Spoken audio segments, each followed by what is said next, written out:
Hey, hey, hey, we're back, we're black, we're brown and a little bit shady. Mm-mm. Ambition. Hey, We need to hey, come out with a Amanda. new line of tea called Brown Ambition Tea. Oh, yes. This is gonna be a little tea, a little fill my cup with tea. Matter of fact, let me get my mug. Where's my favorite mug? Oh, Yes. look. This Tiffany, mug you and says, that. sip my tea and stack my coins. This is a Budgetista Hey, original. sip the tea. You brewed the tea last week. I know.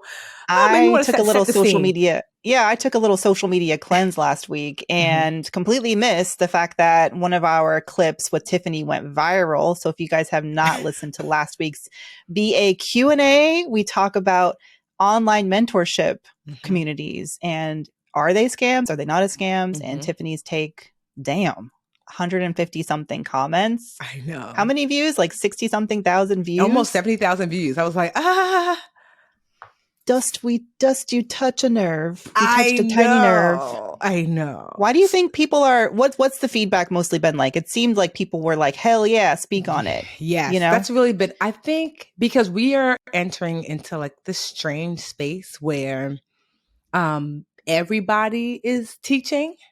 Hmm. Um, which there's nothing wrong with that. That's good. If you have some knowledge, teach it. That's great. But um some people are not credible, if I'm going to be all the way honest, like they're not positioned to be the teacher because there's just a lack of experience, a lack of knowledge, a lack of maybe certification, whatever. So you don't need all those things for every single thing, but there's certain things you do. Like, example, I would want my doctor to be certified, like I want him to be like, to have his doctorate degree. He should do that. But I follow one of my favorite skincare gurus. Her name is Felicia, This That Beauty on Insta. Tell Felicia, say, hey girl, she's from Newark too. But I love Felicia. Felicia's a woman of a certain age, okay? And she's got beautiful skin. Felicia is not an esthetician. She's just beautiful Black girl that tries these different products and services and then reports back. She doesn't say, I'm an esthetician. She's like, I tried this. This is what it did for my skin. My skin tends to be this. But I'm okay with that. I don't need Felicia to have gone to skin school, because that's not what she's purporting. She's just like, I'm a Black girl who loves skin stuff. I try all the things so you don't have to. This is what worked for me, what didn't work for you. Use that how you will.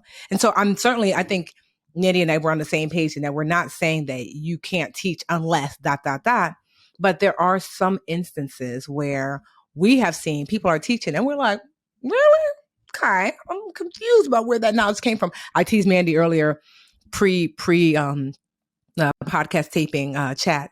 I was like, it's like, 19-year-old man. He's like, I just graduated college and now I'm going to be, a career coach. Meanwhile, that man had not had a career yet. So where's that knowledge coming from? That doesn't make sense. But now you've got seasoned, still young Mandy, but she's had a number of careers, a number of jobs, a number of twists and turns that allows her through that experience to share from that place. And now she's like the number one career coach. If I do say so myself, I and I mean, do say so, according to Tiffany, that's in the fine print. But Mandy, what do you think about it? Because like, if you look at that clip on IG, it's like, I mean, I don't think I'm being super sassy or anything. No, But I think not at all. I mean, I agree with fundamentally what you're saying, the fact Mhm. that, but I think what our key message is that it's as consumers, our listeners, if you're out there, and the thing is, there are a lot of people offering their expertise now and offering, yes, we see courses, you see communities, you have like, subscription-based services where they are coaching you or educating you in some way, or maybe it's just a one-time thing, pay for this download, where in this download, I'll give you a worksheet or, Mhm. a step-by-step guide or something like that. I think we really, really, our core message is to be really careful as you shop Yes. online and to look for credibility, look for Yeah. where does this authority coming from? Yeah. Where, like, the key things you should ask, first of all, I think it's on creators like our, educators, on us to really share our story and to share where our source of knowledge comes from and give people Yes. all the information. So if you don't think after you've read everything about me and my career that I'm the person for you, that's okay. That's why I am like a hella transparent with who I am, my story, my experience.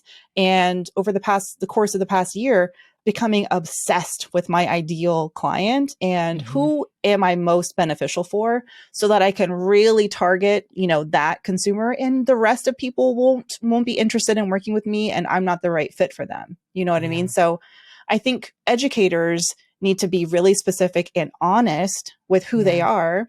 And as consumers, we have to be, we can't believe in like this messiah complex that there's one Yes. person who's got all the answers and they're going to Yep. solve all my problems. Like, be realistic about what it is that you are, whether you're deciding to buy a course or download something. What is the person advertising that it's going to be? And what's your expectation going in? And then what's their proof? Like, where are the testimonials Yes. at? Where's the proof of Yes. excellence? Are they being Yes. quoted anywhere? Have they written a book? What does it say about on their about page? Actually verify that the person is being honest about their background. Like, Yeah. there are people out there, and it's not even that they don't have the experience. It's that people, like, maybe they're positioning themselves in a way to make people think that they are an expert in something. And the reality is that they're not. And Yeah. like, those people end up purchasing something or subscribing to something. And then they're like, wait a second, I'm not getting what I thought I was going to get out of this. At that point, it's like that gray area, right? Mm-hmm. Is it a scam? Or is it Mm-hmm. like, were you maybe expecting something that they didn't actually advertise, or they just didn't fill in some gaps and you did it yourself, Mm-hmm. and ended up in a situation where you weren't actually happy with what you got? It's messy. It is, because here's the thing, right? So on the surface, you could easily say like, oh, well, like, for example, I believe that if you are coaching in business, you ought to have had a business outside of this coaching, like before you coach me in business, whatever that looks like. Maybe you were coaching in retail before, which is fine, but not that the only business you have is coaching in business and that's what you're doing.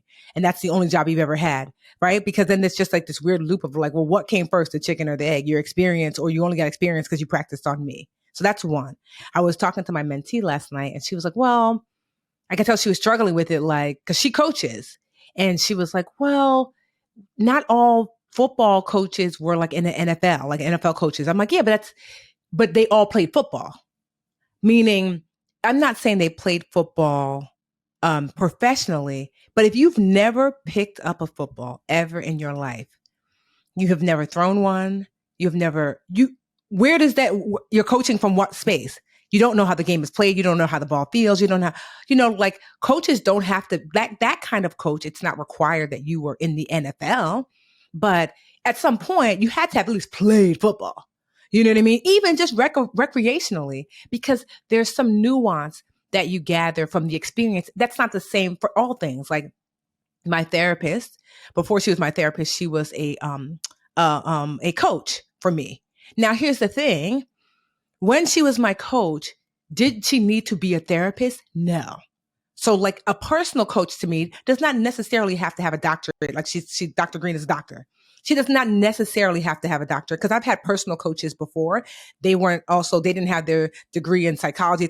That was an added bonus. But as a personal coach, that wasn't a requirement for me. But then when I was looking for a therapist, it absolutely was a requirement that this person is certified as a therapist. So do you see that Yeah. it's not all the way across the board where it's like, no, no, no, no. You absolutely have to have these things in order to be able to teach a thing. I think it's really nuanced. And I heard someone say like, yeah, because if someone's not doing better than me, they can't coach. And I disagree with that too. I was giving you the example earlier, Mandy, of my friend Cabral, his mother, Miss Denise. Cabral's mother, her parents started an eyeglass store called Elegant Eyes, and it's based here in Newark. And they have been through the riots. They have been here. I mean, over 60 years, I believe Elegant Eyes has been in business. So from grandparents, parents to now Cabral and his sister. And now, I mean, if I'm being candid, I probably have made more money, in my business than maybe than the eyeglass store has made, right? But there's no way that one of my number one go-to people when I'm needing like business acumen is Cabral. And his mother knows even more because she has been in business for like 50 years. Mm-hmm. And so, I mean, not only has she had Elegant Eyes, at one point she owned an IHOP.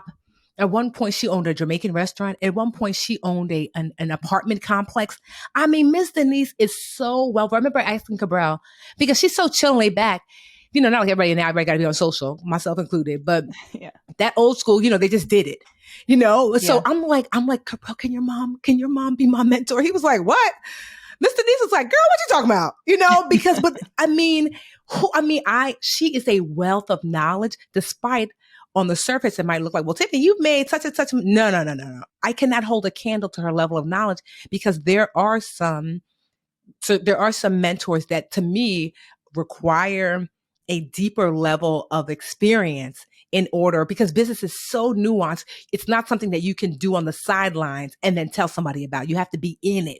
And so, yeah, so me and Mandy were just talking about, like, you know, like what is, you know, when you're looking, if the onus is not just on like the people that teach, but also those of you that buy, making sure that you're mindful of like, what is it that you need from your coach? What level of experience are you needing? Asking those questions. Are you even ready for coaching? If you're spending $10,000, $20,000, which if that's how much it costs, that's how much it costs. I'm not here to shame if a coach charges a lot of money, but you know, are you even in position? I didn't start paying that kind of money until my business was almost 8 figures, you know? Yeah. And so, yeah, because sometimes I see people will complain about a coach, but that's just because they weren't ready for the coaching just yet. They had not done enough footwork to know the questions to ask and what work to do. Yeah, 1,000%. I mean, even through creating Bandy Moneymakers, like the 99.9% of the women who come through, and that's the reason I like have an application phase, and I actually have one-on-ones with women, a lot of women before they officially enroll, because I don't want, in my program's only a few $100, that's where it starts at. And I mean, that's a lot of money. I'm not trying to diminish that, but I don't want, it doesn't make me feel good to know that someone has come through my community and not understood my vision, not gotten on board Yeah. with, I want women who are going to be talking to each other. It's not meant to be an individual Yes. experience like an online course where you just download it and do it on your own time. It's meant to be, you know, engaging with other women and supporting other women. So like, I just want everyone to understand that. But even so, you know, I welcome the one time in the past 3 cohorts and like 60 women who've gone through my program. One woman was like, hey, I've done a couple of classes. I just don't think I'm ready for this at this point, and I'm going to bow out. And I took that as a learning moment for me. And I'm like, okay, is my messaging on par? You know, this happened to be a woman who I didn't do a one-on-one before. And I'm like, okay, I need to make sure that I'm doing more one-on-ones. Okay. It's not like those situations are never going to happen. But again, I feel like as educators, it's like, so how are we making sure that our right customer, our right client can find us? And if we're not for them, they can find, you know, someone who is. And yeah, I feel a real deep sense of responsibility. Also, yes, I don't want, getting back to Tiffany, that I'm out here in these streets, like, y'all are going to tell on me because too many people know you. No, but here's the thing. You'd be surprised, like, despite like, you know, I launched my Patreons for like the mentoring, and I realized the mistake that I made was when I first opened the doors, although I said, this is for business, everybody knows me as the budgetista, personal finance. And so in the beginning, like the first month or so, I saw a ton of people leaving, and I'm like, what's going on? So thankfully with Patreon, you can go on and you could do like an exit survey. So sometimes they'll say, oh, you're leaving. Why? So important. And I looked, and I would say the vast majority was like, I came for personal finance. And I said, okay, Tiffany, your initial branding, budgetista, of course, the average person coming here is going to assume I'm going to get financial education here. Even though, like, when you sign up, I have this video where I'm like, we're not doing personal finance. There's some writing that says not personal finance, but girl, people are like, budgetista, I love you, girl. Click. Yeah. They just sign up without looking.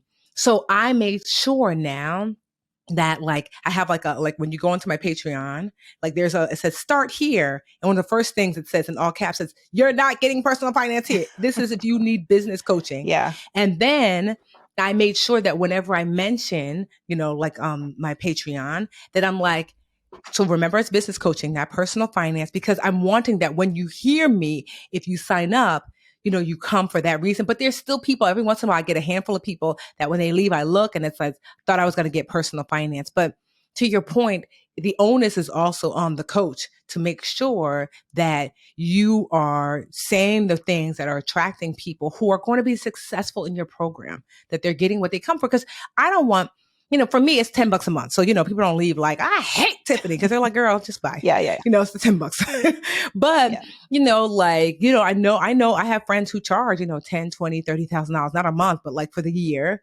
And, you have to be real careful that you're not getting like, people off the street that don't understand what they're getting.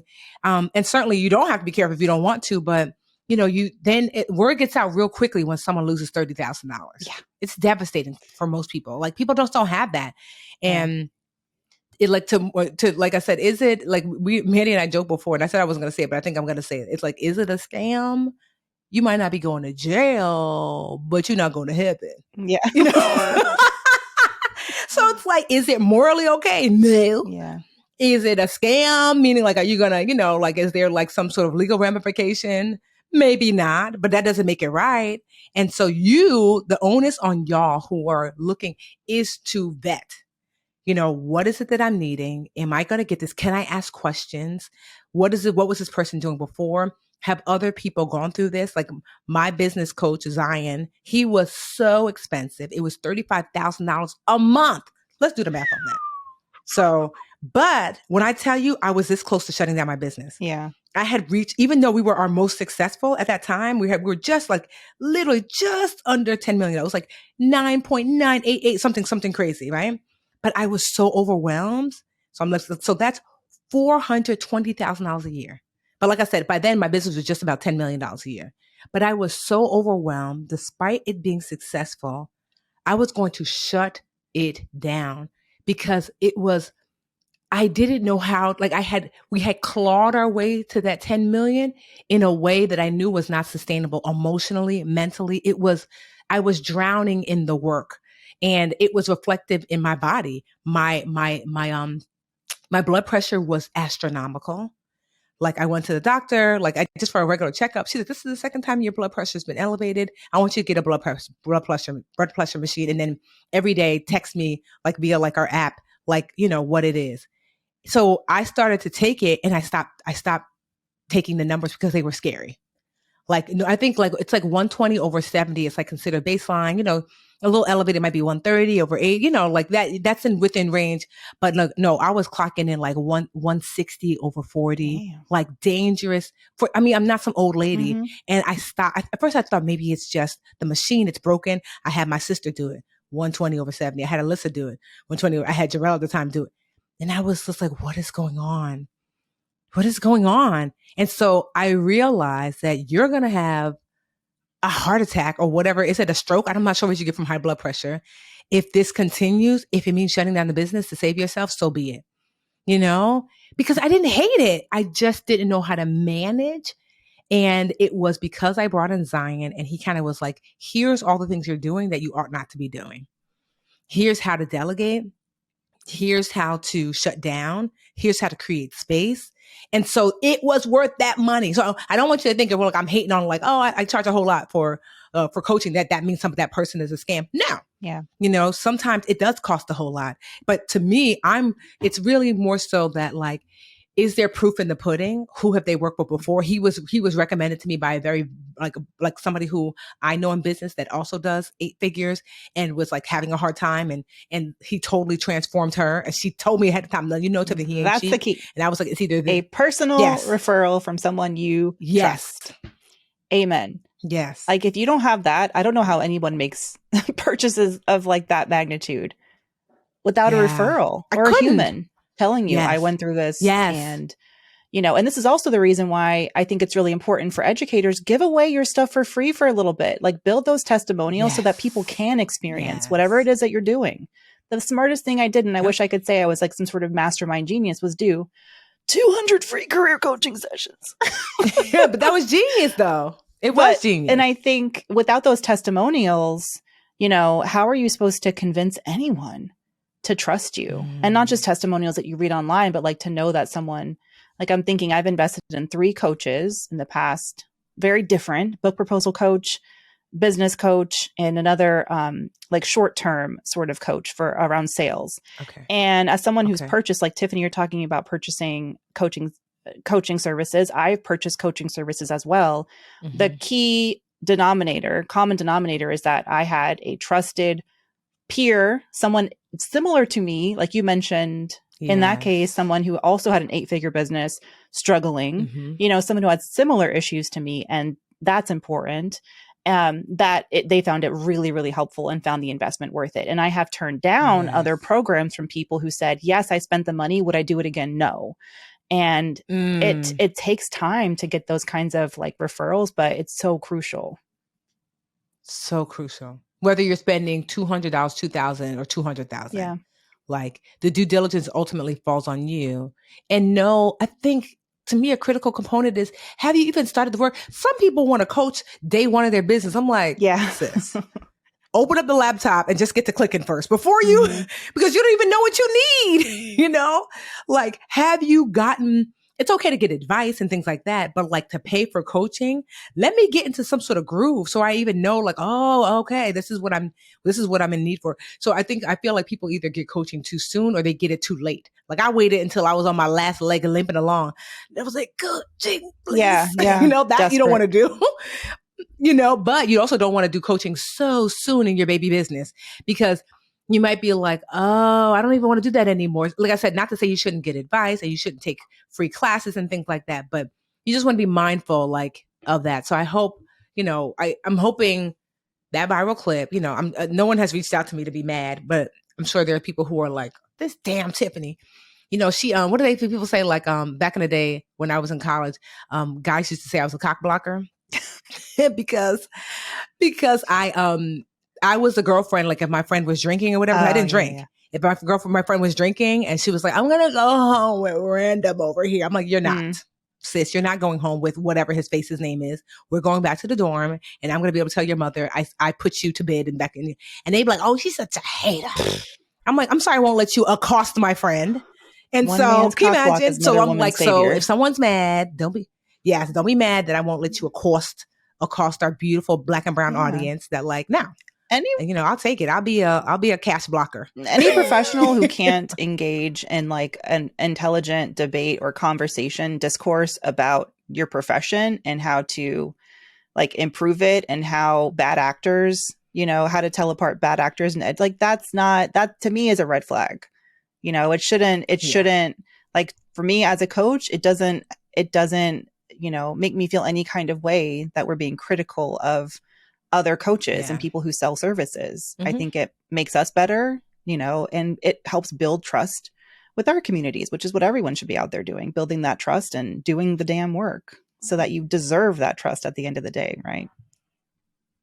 Exactly. Well, what do you guys think? Tweet us, IG us, all the things us, because we'd love to get some feedback. Like, what do you think? Have you paid for coaching and felt like it wasn't worth it, and why? Have you paid for coaching, thought it was amazing, and why? Yeah. We'd love to know. We're Brown Ambition Podcast on IG, the BA Podcast on Twitter.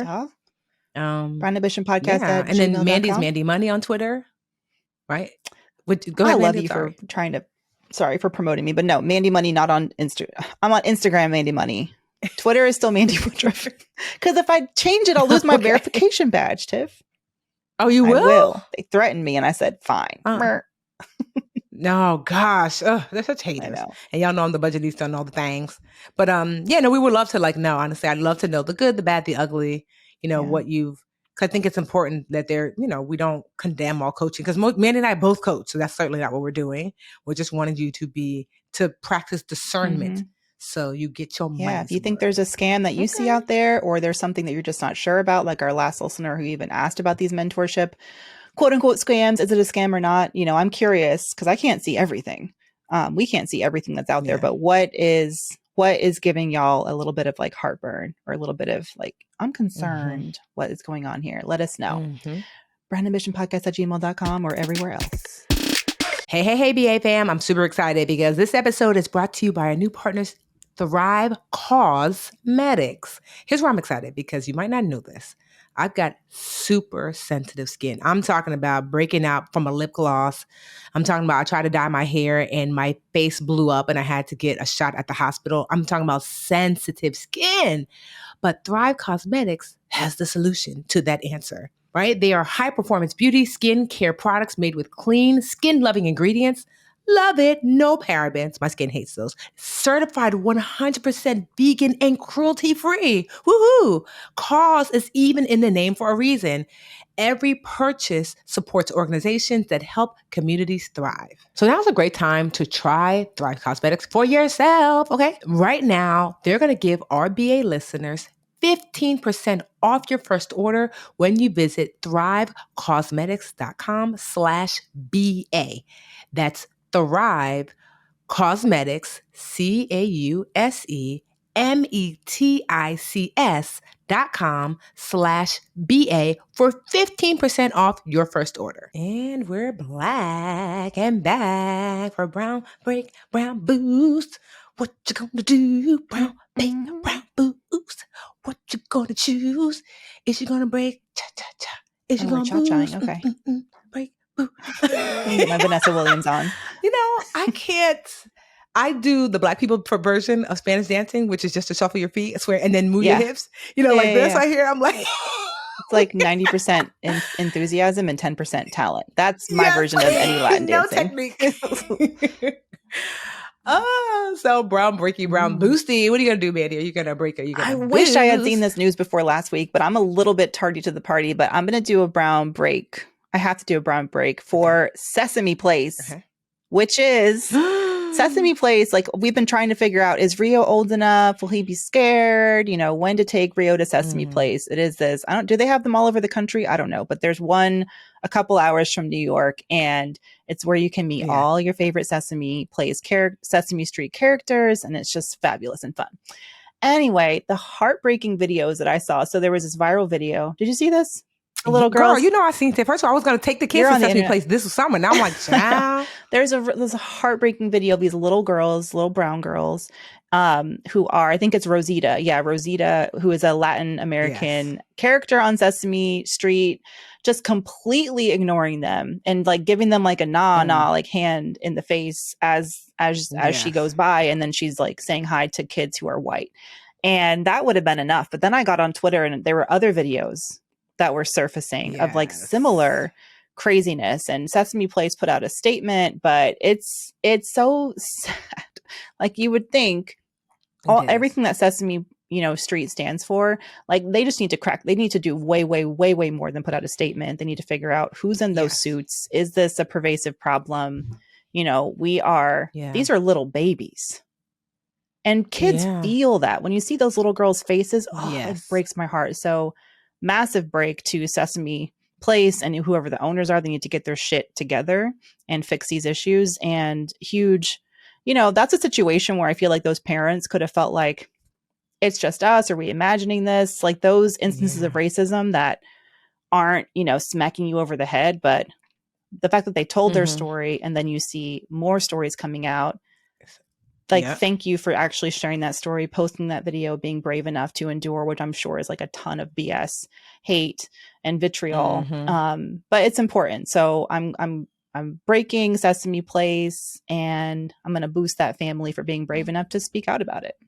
And what's so crazy? I was doing some digging. Do you know the origins of Sesame Street, which is so anti-racist, that it was a psychologist that noticed that Black and brown children in particular, especially in urban neighborhoods, were behind on reading.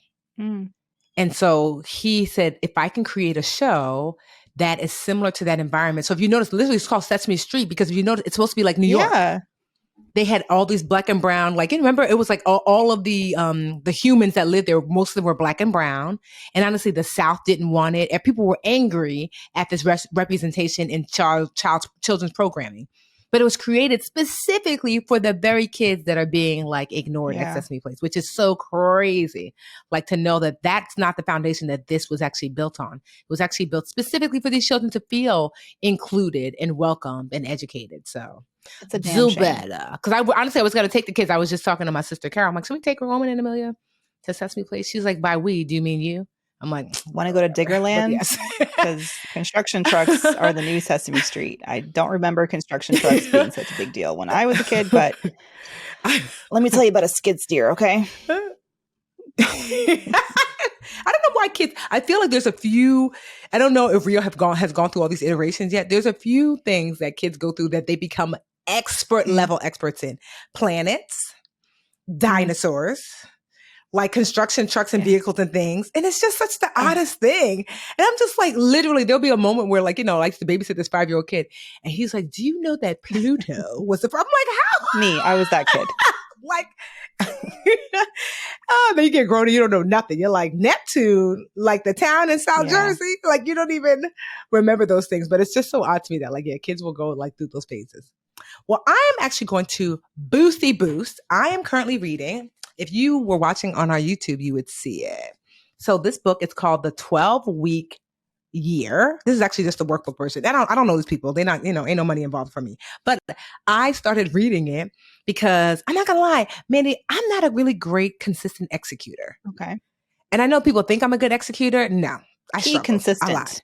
And that The word you use is consistent. yes. Yeah. And so I can execute when under duress, meaning like, okay, or something's really big. Like when my book came out, Get Go with Money, I was like, okay, it was so important to me that I fumbled my way through execution. I was like, we got to get this done. We have to meet weekly. I just kind of made it up as I went along. Same thing with like when I launched a Kickstarter for Molly Moore.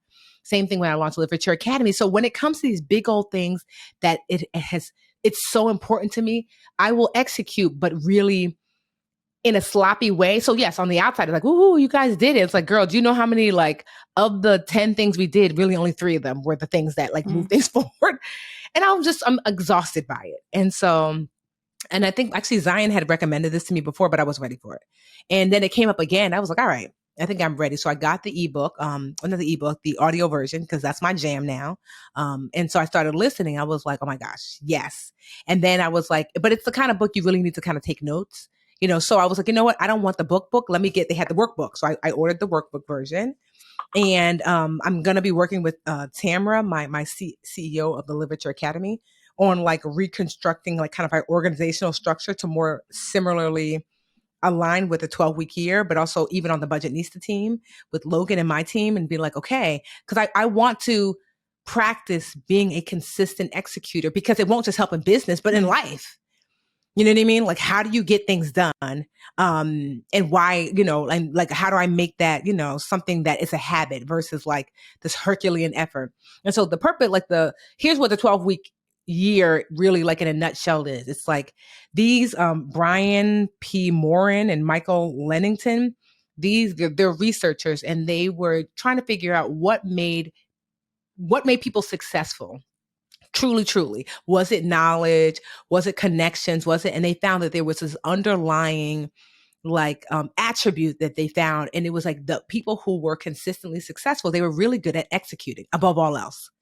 And they were like, well, what does that kind of look like these executors? And they started to study all these different companies and they found that companies typically were their most executed at the highest level, usually at the end of the year. When it was like, oh my gosh, the year's wrapping up. Let's not waste time on these meetings that don't mean anything. Let's not waste time we got to meet our quota.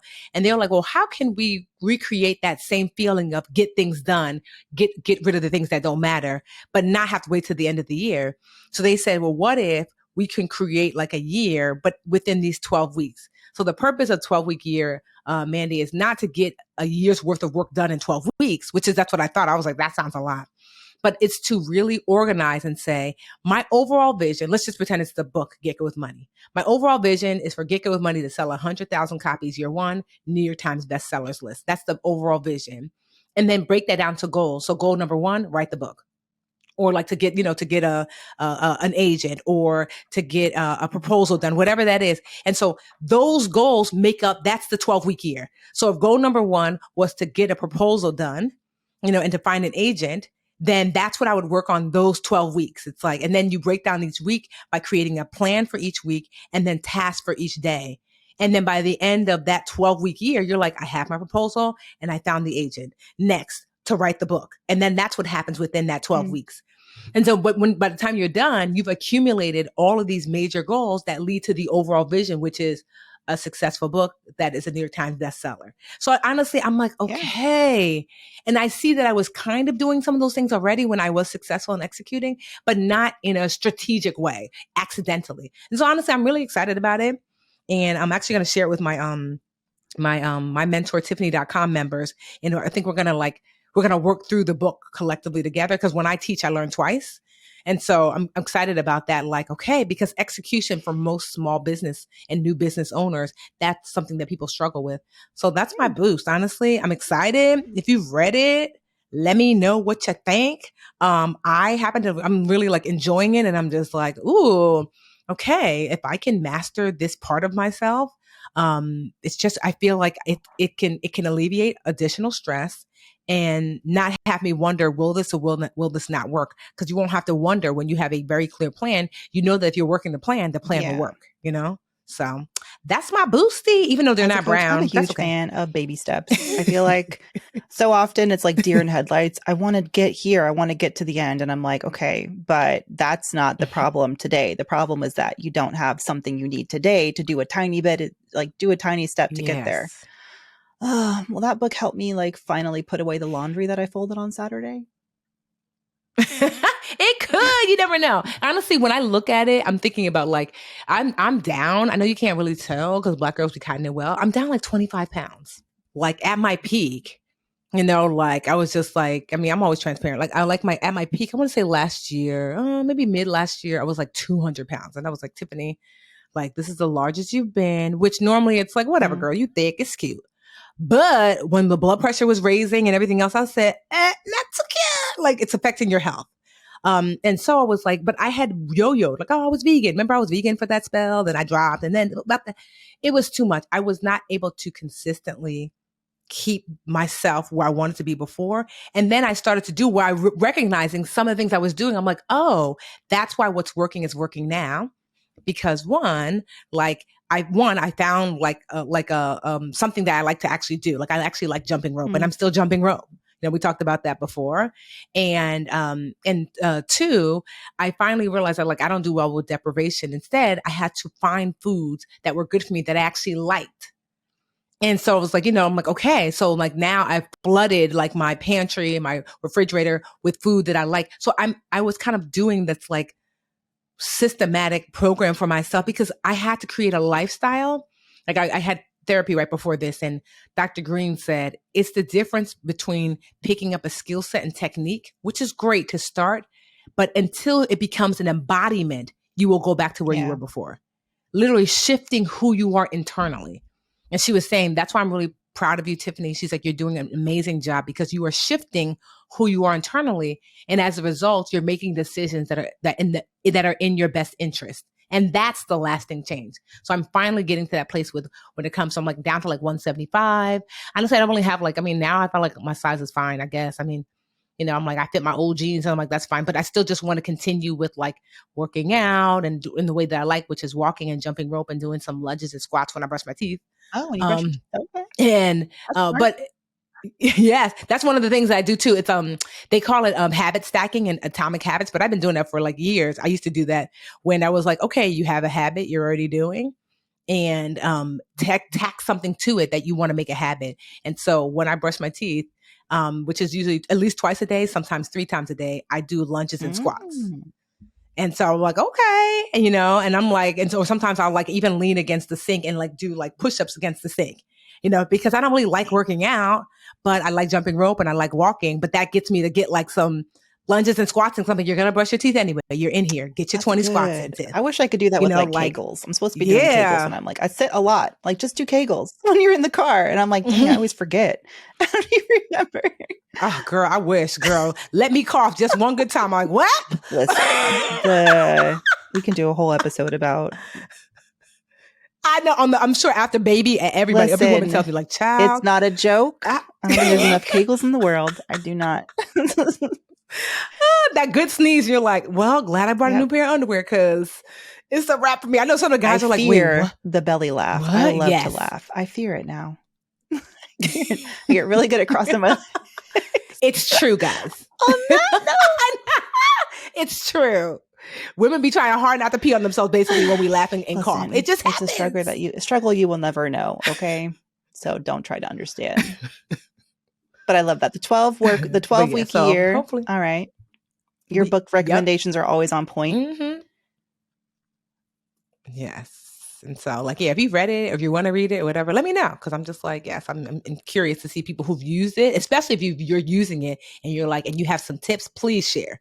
Because, I want to brown it up a little bit for myself. Because I'm like, some of the stuff they say, I'm like, it's clear you're a man.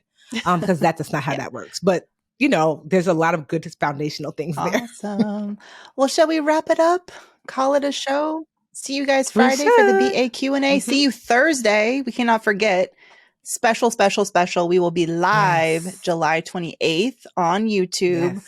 Go to youtube.com/Cumulus podcast. There's going to be a link in the show notes. Check us out. It's recession day, y'all. We're going to be talking about the latest clues as to whether or not we're heading toward a recession and helping y'all unpack all of that data. I'm excited. Yeah. See y'all there. Noon Eastern on Thursday. Little bonus. Otherwise, we'll see y'all Friday for BA Q&A. Hey, BA fam. We're on YouTube. Woohoo! Thank you so much for watching. Please like this video and subscribe to the channel. And while you're at it, why don't you go over to that little bell icon and just tap that for us. Show the BA fam how much you love us. And that way, you'll also get notifications when new videos drop. Also, share the channel with a friend. We're always like, tell a friend, tell a friend, tell a friend. And thank y'all so much again for all the support.